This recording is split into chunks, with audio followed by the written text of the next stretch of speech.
ট্রাইব্যুনালের সাজাপ্রাপ্তদের প্রার্থিতা বাতিলে কমিশনের প্রস্তাব ইতিবাচক বলছেন বিশিষ্টজনরা। নির্বাচনে তরুণদের জন্য কোটা রাখার প্রস্তাব ঘিরে সন্দেহ। বয়সসীমার একটা প্রস্তাব দেখলাম 21 বছর। এটা আমার মনে হয় অনেক বিতর্কের জন্ম দিবে। তরুণ সম্প্রদায়কে মাথায় রেখে কাজ করতে হবে। তরুণ সম্প্রদায়ের গুটি কয়েক বা একটা অংশকে মাথায় রেখে কাজ করতে হবে। এমবিবিএস ভর্তি পরীক্ষায় অংশ নিলেন 1,35,000-এর বেশি শিক্ষার্থী। দুর্বল মেডিকেলগুলো হবে একীভূত। যদি আমরা কোয়ালিটি ঠিক রাখতে না পারি, আমি যদি প্রফেসর দিতে না পারি, আমি যদি ভালো শিক্ষক না পাই, তাহলে আমার ভালো ডাক্তার কোত্থেকে তৈরি হয়? যেটা যেখানে সুবিধা হচ্ছে সেখানে মার্চ করে দেবো। 2-1 দিনের মধ্যেই খালেদা জিয়ার চিকিৎসার বিষয়ে সিদ্ধান্ত নেবে লন্ডন ক্লিনিক। জানালেন ডাক্তার জাহিদ, প্রয়োজনে নেওয়া হতে পারে যুক্তরাষ্ট্র। 2-1 দিনের মধ্যেই হয়তো একটা সিদ্ধান্ত আসা যাবে যে লাইন অফ ট্রিটমেন্টটা কি হবে, পরবর্তীতে সে অনুযায়ী ব্যবস্থা বা চিকিৎসা চলবে।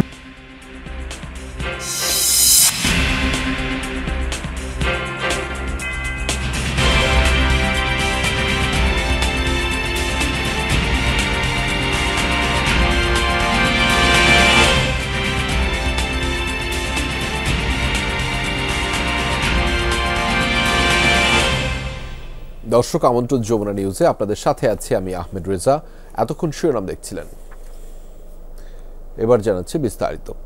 প্রধানমন্ত্রীর ক্ষমতায় ভারসাম্য আনা, দ্বিকক্ষ বিশিষ্ট সংসদ গঠন, ট্রাইব্যুনালে সাজাপ্রাপ্তদের প্রার্থিতা এবং দলীয় পদ বাতিলে কমিশনের প্রস্তাবকে ইতিবাচক মনে করেন বিশিষ্টজনরা। তবে সরকারের মেয়াদ 4 বছর করার প্রস্তাবে আছে মিশ্র প্রতিক্রিয়া। প্রশ্ন আছে, নির্বাচনে প্রতিটি দলে তরুণদের প্রার্থিতার জন্য 10 ভাগ কোটা এবং বয়স 21 করার প্রস্তাব নিয়েও কাউকে বিশেষ সুবিধা দিতেই এই প্রস্তাব বলে সন্দিহান বিশিষ্টজনদের। সহকর্মী আলমগীর স্বপন জানাচ্ছেন বিস্তারিত। শুধু শেখ হাসিনা সরকারের পতন নয়, গণ অভ্যুত্থানের বড় লক্ষ্য ছিল রাষ্ট্র সংস্কার। এর অংশ হিসেবে সংবিধান, নির্বাচন সহ 4 সংস্কার কমিশন নতুন রাষ্ট্র নির্মাণের সুপারিশ জমা দিয়েছে প্রধান উপদেষ্টার কাছে।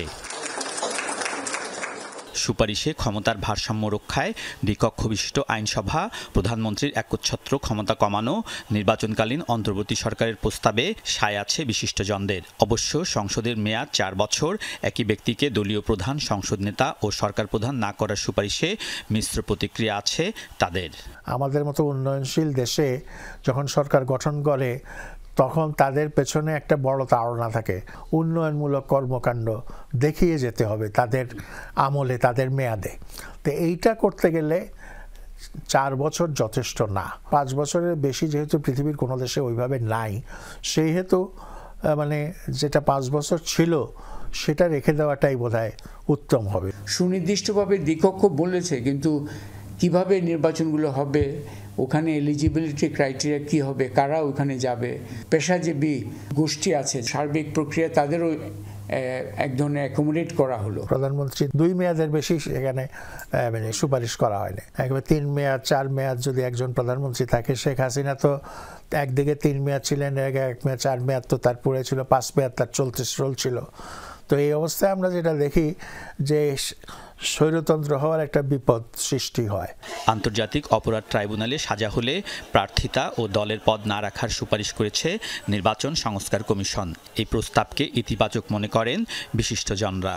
অভিযুক্ত এবং প্রমাণিত যারা দোষী, তাদেরকে এই রাজনৈতিক এবং নির্বাচনী প্রক্রিয়া থেকে দূরে রাখাটা আমার মনে হয় এটা একটা সার্বজনীন গ্রহণযোগ্যতা আছে। এবং এদেরকে যদি নির্বাচনে বার করা হয় তাহলে যে খুব বেশি সমস্যা হবে বলেও আমার মনে হয় না। তবে নির্বাচনে প্রার্থিতার বয়স 21 বছর এবং মনোনয়নের ক্ষেত্রে তরুণদের জন্য 10 ভাগ কোটা রাখার সুপারিশকে সন্দেহের চোখে দেখছেন তারা। বলছেন, ক্ষমতায়নের নামে কিছু তরুণকে সুবিধা দেওয়া যাবে না। সংসদের প্রার্থী হতে পারবেন তাদের বয়সসীমার একটা প্রস্তাব দেখলাম 21 বছর। এটা আমার মনে হয় অনেক বিতর্কের জন্ম দিবে। এটার উদ্দেশ্যটা কি ঠিক পরিষ্কার নয়। তরুণ সম্প্রদায়কে মাথায় রেখে কাজ করতে হবে। তরুণ সম্প্রদায়ের গুটি কয়েক বা একটা অংশকে মাথায় রেখে কাজ করলে হবে না। 21 বছর প্রার্থী, এইটাও আমার কাছে একটু বাড়াবাড়ি মনে হয়। যে MA পাস করতে আপনার প্রয়োজন হয় 23 বছর, একেবারে স্বাভাবিকভাবে লেখাপড়া করলে, স্বাভাবিক বয়সে লেখাপড়া করলে। বাস্তব অবস্থা বিবেচনা করে সংস্কারের সুপারিশ কার্যকর ও নির্বাচনের উদ্যোগ নেয়ার প্রস্তাব দিয়েছেন দেশের এই দুই জ্যেষ্ঠ নাগরিক। নির্বাচনের মাধ্যমে এমন আলমগীর স্বপন, যমুনা নিউজ, ঢাকা।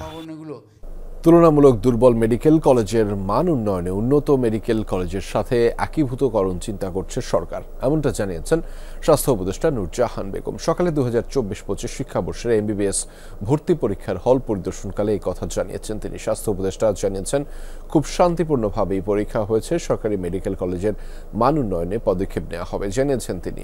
সেই সাথে শিক্ষক নিয়োগে স্বচ্ছতা নিশ্চিত করতে হবে মনে করেন উপদেষ্টা। সকাল 10টায় শুরু হয় পরীক্ষা, যা শেষ হয় বেলা 11টায়। দেশের 19টি পরীক্ষা কেন্দ্রের একাধিক ভেন্যুতে অনুষ্ঠিত হয়েছে এমবিবিএস পরীক্ষা। শিক্ষার্থীদের জন্য একাধিক বিধিমালা ছিল এবার। আবেদনপত্র জমা পড়েছে 1,35,261টি। কোটাসহ মেডিকেলে মোট আসন 5,380টি। সেই হিসাবে এবছর প্রতিটি আসনের বিপরীতে লড়ছেন 25 জন। 67টা বেসরকারি মেডিকেল কলেজ আছে, সরকারের আসলে 37টা। আসলে কি এগুলো দরকার আছে? যদি আমরা কোয়ালিটি ঠিক রাখতে না পারি, আমি যদি প্রফেসর দিতে না পারি, আমি যদি ভালো শিক্ষক না পাই, তাহলে আমার ভালো ডাক্তার কোত্থেকে তৈরি হবে? তো কাজে এগুলো আমাদেরকে ভাবতে হচ্ছে, আমরা ভাবার চেষ্টা করছি এবং হয়তো ইনশাল্লাহ আমরা কিছু একটা করবো। অথবা সরকারি হাসপাতাল দিয়ে আমরা, সরকারি মেডিকেল কলেজ দিয়ে আমরা শুরু করবো। দর্শক, এই বিষয়ে আরো তথ্য জানাতে আমাদের সাথে বরিশাল থেকে যুক্ত রয়েছেন সহকর্মী কাউসার হোসেন। তার মাধ্যমে জানাবো বরিশাল মেডিকেল কলেজের সবশেষ তথ্যগুলো। কাউসার, ভর্তি পরীক্ষা তো শেষ হয়েছে, শিক্ষার্থীরা কি বলছেন? তাদের সাথে নিশ্চয়ই কথা হচ্ছে। এছাড়া প্রশ্নপত্র এবং সার্বিক ব্যবস্থাপনায় তারা সন্তুষ্ট ছিল কিনা সেটিও জানতে চাই আপনার মাধ্যমে।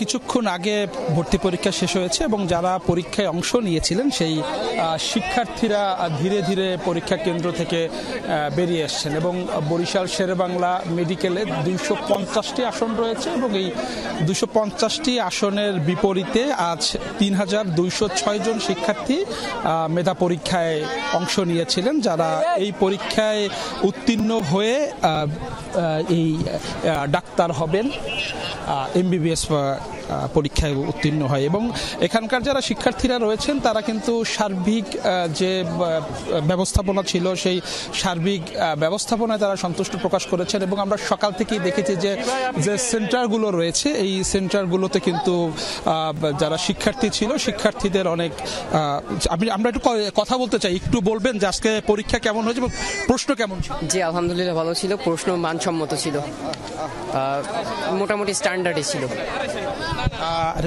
যারা শিক্ষার্থী রয়েছেন, পরীক্ষার্থীরা যারা রয়েছেন তারা বের হচ্ছেন এবং তারা তাদের অনুভূতি প্রকাশ করছেন এবং তারা বলছেন যে তারা যে প্রত্যাশা করেছিলেন প্রশ্নের মান নিয়ে বা যারা যে প্রস্তুতি নিয়েছিলেন সেই প্রস্তুতি অনুযায়ী প্রশ্ন হয়েছেন এবং সবাই কিন্তু আশা প্রকাশ করেছেন যে ফলাফল প্রকাশ হলে তারা উত্তীর্ণ হবেন। রেজা, সেই খবরের বিস্তারিত আপনার মাধ্যমে জানছিলাম। ধন্যবাদ কাউসার আমাদের সাথে যুক্ত হওয়ার জন্য। দর্শক, এবারে যাচ্ছি চট্টগ্রামে, সেখান থেকে যুক্ত রয়েছেন সহকর্মী শহীদুল সুমন। তার মাধ্যমে জানাবো সেখানকার সবশেষ পরিস্থিতিগুলো। সুমন, পরীক্ষা তো শেষ হলো, নিশ্চয়ই প্রশ্নপত্রের ব্যাপারে কথা হয়েছে শিক্ষার্থীদের, কি বলছেন মূলত তারা? অল্প কিছুক্ষণ পরীক্ষা হয়েছে এবং শিক্ষার্থীরা কিন্তু কেন্দ্র থেকে বের হওয়া শুরু হয়েছে। আমরা শিক্ষার্থীদের কথা বলেছিলাম, তা প্রশ্নপত্র নিয়ে আমরা কোনো শিক্ষার্থীর আসলে তেমন কোনো অভিযোগ আমরা পাইনি। সবাই বলছেন একেবারে স্ট্যান্ডার্ড মানের প্রশ্ন হয়েছে। আমরা একটু শিক্ষার্থীদের সাথে কথা বলতে চাই, একটু যদি জানতে চাই প্রশ্ন কেমন হয়েছে। আপনার পরীক্ষাটা কেমন হয়েছে? আমার পরীক্ষা মোটামুটি ভালোই হয়েছে, আর কোয়েশ্চেন স্ট্যান্ডার্ড ছিল, লাইক আমার যেহেতু প্রিপারেশন ভালো ছিল ইজি লাগছে। শুনছিলেন যে পরীক্ষা অনেকেরই ভালো হয়েছে, একটু কথা বলতে চাই, একটু আমরা লাইভে আছি। পরীক্ষাটা কেমন হয়েছে, প্রশ্নপত্রটা কেমন হয়েছে? প্রশ্নপত্র মোটামুটি ট্রিকি করছে, আগের গতবারের তুলনায় একটু ট্রিকি ছিল। আপনি আসলে কেমন প্রত্যাশা করছেন? আমি মোটামুটি করছি। শুনছিলেন রেজা, প্রশ্নপত্র এত সময়গুলোতে প্রশ্নপত্র ফাঁসের একটা তথ্য ছিল, সেক্ষেত্রে আমরা সংখ্যা দেখেছিলাম, যদিও বা এখনো পর্যন্ত আমরা সেই ধরনের কোনো তথ্য পাইনি কিংবা স্বাস্থ্য বিভাগের পক্ষ থেকে আমাদেরকে কোনো ব্রিফ করেনি। সেক্ষেত্রে আমরা দেখেছিলাম সকাল থেকে আসলে কড়া নিরাপত্তার মধ্য দিয়ে। দর্শক, শহীদুল সুমন চট্টগ্রাম থেকে জানাচ্ছিলেন সেখানকার সবশেষ পরিস্থিতিগুলো, সেটি আপনাদেরকে জানাচ্ছিলাম। দ্রুততম সময়ে বাংলাদেশে গণতন্ত্র প্রতিষ্ঠা এবং নির্বাচন দেখতে চায় যুক্তরাষ্ট্র ও ভারত। ভারতীয় সংবাদ মাধ্যম WION-কে দেয়া সাক্ষাৎকারে কথা জানিয়েছেন দিল্লিতে মার্কিন বিদায়ী রাষ্ট্রদূত এরিক গার্সেটি। বলেছেন, শুধু বাংলাদেশ নয়, যে কোনো দেশই ধর্মীয় সংখ্যালঘুরা নিপীড়নের শিকার হওয়া উচিত নয়। যুক্তরাষ্ট্র ও ভারত দুই দেশই যত দ্রুত সম্ভব বাংলাদেশে গণতন্ত্র ও গণতান্ত্রিক নির্বাচন দেখতে চায় এবং তা বাংলাদেশকে তার নতুন অধ্যায় শুরু করতে সহায়তা করতে পারে। বাংলাদেশ বা যে কোনো দেশেই হোক না কেন, ধর্মীয় সংখ্যালঘুদের নিপীড়নের শিকার হওয়া উচিত নয়। যুক্তরাজ্যের লন্ডন ক্লিনিকে বিএনপি চেয়ারপারসন খালেদা জিয়ার পরীক্ষা নিরীক্ষা চলছে। আগামী 2-1 দিনের মধ্যেই তার চিকিৎসার বিষয়ে সিদ্ধান্ত নেওয়া হবে, এমনটা জানিয়েছেন তার ব্যক্তিগত চিকিৎসক এবং দলের স্থায়ী কমিটির সদস্য ডাক্তার AZM জাহিদ হোসেন। 2-1 দিনের মধ্যেই হয়তো একটা সিদ্ধান্ত আসা যাবে যে লাইন অফ ট্রিটমেন্টটা কি হবে, পরবর্তীতে সে অনুযায়ী ব্যবস্থা বা চিকিৎসা চলবে। কিন্তু আপনারা সবার কাছে আপনার সুস্থতার জন্য, রোগ মুক্তির জন্য আল্লাহ রাব্বুল আলামিনের কাছে, আমাদের দেশবাসীর কাছে দোয়া করার জন্য সবাইকে আমরা ওনার পরিবারের পক্ষ থেকে, ওনার পক্ষ থেকে দোয়া করার জন্য অনুরোধ করেছেন। দর্শক, এবার আবারও জানাবো মেডিকেলে ভর্তি পরীক্ষার খবর। সেটি জানাতে রাজধানীর রেসিডেন্সিয়াল মডেল কলেজ থেকে যুক্ত রয়েছেন সহকর্মী রেদওয়ান আহমেদ। তার মাধ্যমে জানাবো সেখানকার বিস্তারিত। রেদওয়ান, পরীক্ষা তো শেষ হলো, শিক্ষার্থীদের সাথে নিশ্চয়ই কথা হয়েছে, তারা কি বলছেন সেটি জানতে চাই। একই সাথে জানাবেন প্রশ্নপত্র বিষয়ে তারা কি ধরনের মন্তব্য করেছে, সেই খবরের বিস্তারিত জানাবেন আমাদের। রেজা, কিছুক্ষণ আগে কিন্তু এই কেন্দ্রের পরীক্ষা শেষ হয়েছে এবং এই কেন্দ্রের যে পরিস্থিতি, বর্তমানে শিক্ষার্থীদের সাথেও কিছুক্ষণ আগে আমি কথা বলেছি। তারা বলছেন স্বতঃস্ফূর্তভাবে পরীক্ষা দিয়ে তারা বের হয়েছেন এবং তারা বলছেন যে আসলে প্রশ্নপত্র খুবই সহজ হয়েছে। তারা যেভাবে প্রস্তুতি নিয়েছেন আসলে সেভাবেই তারা পরীক্ষাটি দিতে পেরেছেন। এবং সেই সাথে কিছুক্ষণ আগেই গত ঘন্টার সংবাদে আমরা যেটি জানাচ্ছিলাম, আসলে উপদেষ্টাও কিন্তু এই কেন্দ্রে পরিদর্শন করেছেন বিভিন্ন হলগুলো। তিনি পরিদর্শন করে কিন্তু পরিদর্শন শেষে কিন্তু তিনি সাংবাদিকদের সাথে কথা বলেছেন এবং তিনি যেটি জানিয়েছেন যে আসলে এই মেডিকেল পরীক্ষায়, ভর্তি পরীক্ষার জন্য আসলে শিক্ষার্থীদের যে অংশগ্রহণ সেটি কিন্তু তিনি সাধুবাদ জানিয়েছেন। সেই সাথে বিভিন্ন মেডিকেল কলেজের শিক্ষার মান উন্নয়নে বিশেষজ্ঞ চিকিৎসক নিয়োগের কথাও কিন্তু তিনি জানিয়েছেন। সেই সাথে অনুন্নত যেসব মেডিকেল কলেজগুলো আছে সেগুলো উন্নয়নের বিষয়েও তিনি কিন্তু কথা বলেছেন। এই মুহূর্তে আমরা দেখতে পাচ্ছি যে এই রাজধানীর যে ঢাকার রেসিডেন্সিয়াল মডেল কলেজ আছে সেখান থেকে কিন্তু পরীক্ষার্থীরা পরীক্ষা দিয়ে বের হচ্ছেন এবং আমরা বেশ কয়েকজন পরীক্ষার্থীর সাথে কথা বলেছি। তারা আমাদের যেটি বলছেন যে পরীক্ষার প্রশ্নপত্র একেবারেই সহজ হয়েছে এবং তাদের অনুকূলেই ছিল পরীক্ষাটি এবং তারা বেশ ভালোভাবে এই পরীক্ষাটির সবগুলো প্রশ্নের উত্তর দিয়ে কিন্তু তারা বের হতে পেরেছেন এবং এর মধ্যে কিন্তু ইতিমধ্যে কিন্তু পরীক্ষার কেন্দ্র কিন্তু তারা ত্যাগ করছেন এবং বাইরে কিন্তু এই অভিভাবকরা অপেক্ষা করছেন তাদের এই সাথে কথা বলার জন্য। রেজা, সেই খবরের বিস্তারিত আপনার মাধ্যমে জানছিলাম। ধন্যবাদ রেদওয়ান আমাদের সাথে যুক্ত হওয়ার জন্য। অনুষ্ঠিত হলো active pulse 10K running event. সকালে রাজধানীর ধানমন্ডিতে রবীন্দ্র সরোবরে দৌড়ে অংশ নেন নানা বয়সী 2500 মানুষ। এই আয়োজনে দেহ মন সুস্থ রাখার বার্তা দেওয়া হয়। এটি অ্যাক্টিভ পালসের দ্বিতীয় উদ্যোগ, যার মিডিয়া পার্টনার ছিল যমুনা টেলিভিশন। সূর্য ওঠার তখনও বাকি অনেকক্ষণ। রবীন্দ্র সরোবরের সামনে থেকে শুরু হয় দৌড়। ভোরের কুয়াশা মারিয়ে সবার লক্ষ্য সফলভাবে দৌড় শেষ করা। অ্যাক্টিভ পালস 10K ইভেন্টে দৌড়ের ক্যাটাগরি ছিল 3টি: 10 কিলোমিটার, 5 কিলোমিটার আর খুদে বন্ধুদের জন্য 1 কিলোমিটার। শিশুদের উচ্ছ্বাস নজর কাড়ে সবচেয়ে বেশি। মা বলেছে দৌড়াইতে মেডেল পাওয়া যাবে। আমি আজকে 5 কিলো রান দিয়েছি। আমার বাবা বলছে যে তুমি করতে হবে, তুমি না জিতে তুমি আবার চেষ্টা করবে। দৌড়ালে আমাদের শরীর ভালো থাকে। বলেছে যে কতক্ষণ শুয়ে থাকো, পরে দৌড়াতে যাব। আজকে তো 1 কিলোমিটার দৌড়ালো, নর্মালি 2 কিলোমিটারও পারে মাশাআল্লাহ। প্রায় 2500 অংশগ্রহণকারীর মধ্যে উল্লেখযোগ্য ছিলেন নারী। দেখে যে কারো মনে হবে পারিবারিক এক মিলন মেলা। সুস্বাস্থ্যের জন্য দৌড়ানো জরুরি। আমার 10 মাসের বাচ্চা, আমি রাজশাহী থেকে চলে আসছি জাস্ট দৌড়ানোর জন্যই। এটা আমার জন্য ভালো একটা এক্সাইটমেন্টের ছিল। তো সবার সাথে খুব ভালোভাবে আমরা গল্প করতে করতে রানটা শেষ করেছি। ওর রান করা পছন্দ, এর জন্য আর কি দেয়া। ওই স্কুলে রানেও ফার্স্ট হয়েছে। দৌড়েছেন পেশাদার অনেকে, বিজয়ী হয়েছেন মূলত তারাই। মায়ের দোয়া না ছাড়া তো এই জায়গাতে আসা নাই, সবসময় দোয়া করে দেয় যে ফার্স্ট হবো, সেকেন্ড হবো, এই মানে পডিয়ামের ভিতরে থাকবো, এটাই সবসময় বলে। আর আমি এই নিয়ে আমার 125টা প্লাস হয়ে গেছে, আমি দেশের বাইরেও ইভেন্টে অংশগ্রহণ করেছি। ব্যাপারটা চমৎকার। আমরা লাস্ট ফ্রাইডে, আগের ফ্রাইডে ফ্যামিলি 3 জন মিলে একসাথে দৌড়াইছি। হেলদি লাইফের জন্য কিছু না কিছু স্যাক্রিফাইস তো করতেই হবে। আমি না হয় ঘুমটাই আজকে করলাম, সবাই যদি এভাবে একটু স্যাক্রিফাইস করে তাহলে মনে হয় হেলদি থাকা যাবে। অ্যাক্টিভ পালস 10K ইভেন্টে ছিল সুস্থ থাকার বার্তা। ভবিষ্যতে বড় পরিসরে আয়োজনের পরিকল্পনা রয়েছে, এমনটাও জানান সংশ্লিষ্টরা।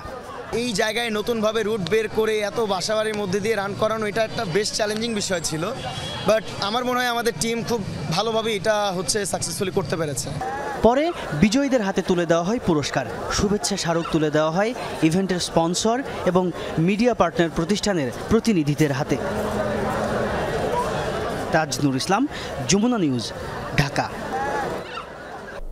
দর্শক, এই ছিল যমুনা নিউজে।